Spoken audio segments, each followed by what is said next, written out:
Myanmar is back in the headlines because of scenes like these. The country is in turmoil after the military swept away the government the people voted for. 500 people have been killed in the Myanmar junta's brutal crackdown. Groups of anti-coup protesters marched in the southern city of Doi despite the fear of lethal confrontation with security forces. Sharing power with civilians, Myanmar's military staged a coup, setting up checkpoints, taking over TV stations, which played military propaganda.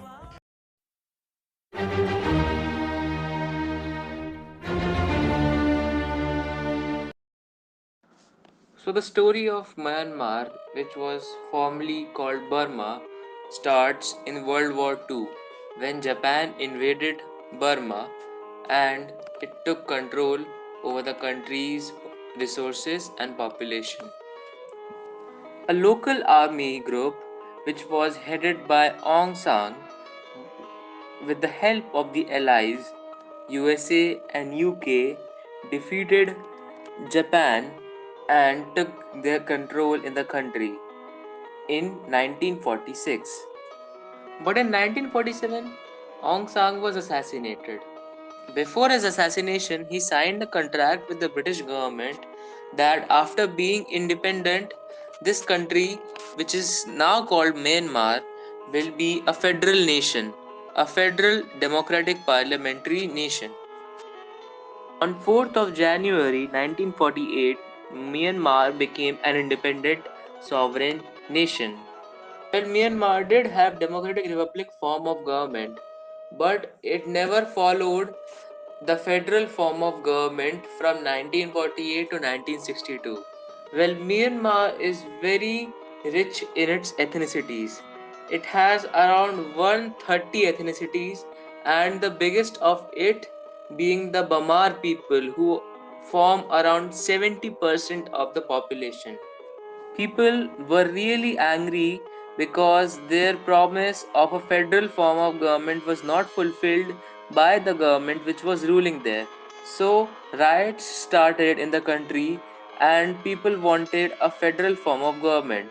After independence, Aung San was recognized the father of the nation, Myanmar, and back in 1946, the party he founded, AFPFL, or the Anti Fascist People Freedom League, took control after independence and was the only party governing till 1962.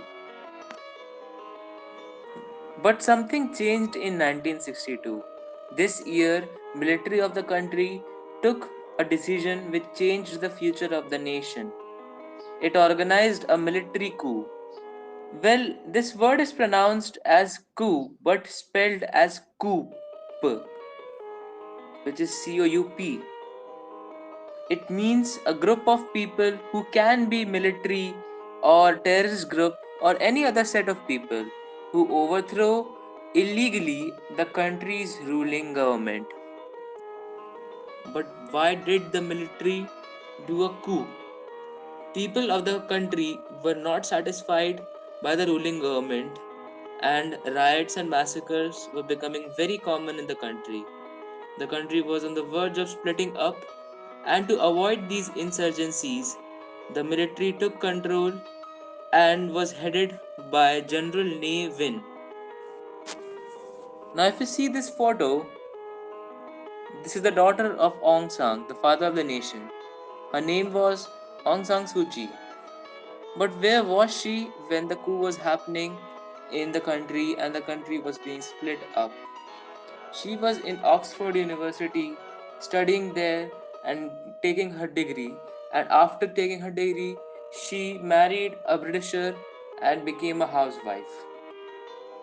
Now let's cut the chase and jump onto the year 1988, the year when the students' protests started, and these protests were called the 8888 protests, as it started on 8th August 1988. Many young college and school students protested against the military rule as the country became a hermit nation, as totally isolating itself from the rest of the world after the military coup in 1962. The economy of the country was low and it had a very bad harvest year in 1987 and 1988. People were frustrated and they started protesting against the coup as they wanted their government back. Enter Aung San Suu Kyi.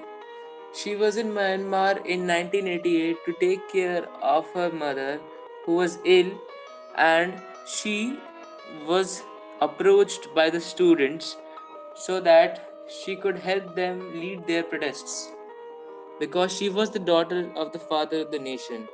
So she headed the protests, and the amount of people supporting her became more and more as time went by. By seeing the increased popularity of Aung San Suu Kyi, the military said that they would arrange an election to choose a leader of the country. They thought they would win easily, but they lost so badly that they disrupted the results, and after the elections they put Aung San Suu Kyi in house arrest in 1991. Aung San Suu Kyi created a party called NLD or National League for Democracy. Aung San Suu Kyi was highly influenced by the teachings of Mahatma Gandhi, and she chose a path of non violence to continue her protests. Such a courage, portrayed by her, was awarded a Nobel Peace Prize in 1991. In 2007, the Buddhist monks of Myanmar started protesting against the military coup. These protests were called the Saffron Protests. In 2008, the military of Myanmar formed a committee which drafted a constitution for the country. The constitution said that 25% seats are reserved for military in the parliament, and more than 75% of votes would be needed to change anything or to amend anything in the constitution.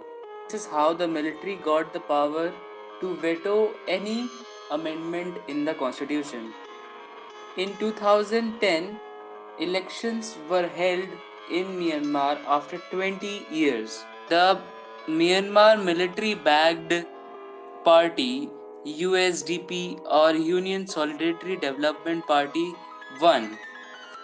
Realizing that the military has now a total control over the country, they released Aung San Suu Kyi in 2011. Now in 2015 it was time for elections, and two major candidates were NLD and USDP. Now, not to a quite surprise, NLD won, and Aung San Suu Kyi was selected as the state councillor, which is like a post of prime minister for Myanmar. Another major incident in Myanmar which had to do with military was in 2017 when the Rohingya crisis occurred. Many Rohingya Muslims in Myanmar were killed and massacred by the military. But Aung San Suu Kyi did not blame the military for it on international grounds. Rather, she defended her country and her military of her country. The reason of her diplomacy might be that she did not have the authority to speak bad of her country or about the military of her country on international grounds. After that year, an interview was found where she said that she might change the constitution of the country. She was becoming very successful and popular among the people of Myanmar and had a huge majority against USDP. So, after the 2020 elections, on 1st February 2021, they again had a military coup. Military said that they organized this coup because there was some irregularities in the voting lists and some fraud done in the final list. Also mentioned that this coup might even extend till a year. Civil disobedience movement was started in the country. Many doctors, government officials, college professors came out of their working premises and they silently protested against the military coup. What do you think? Comment down below that how long could this military coup extend in Myanmar?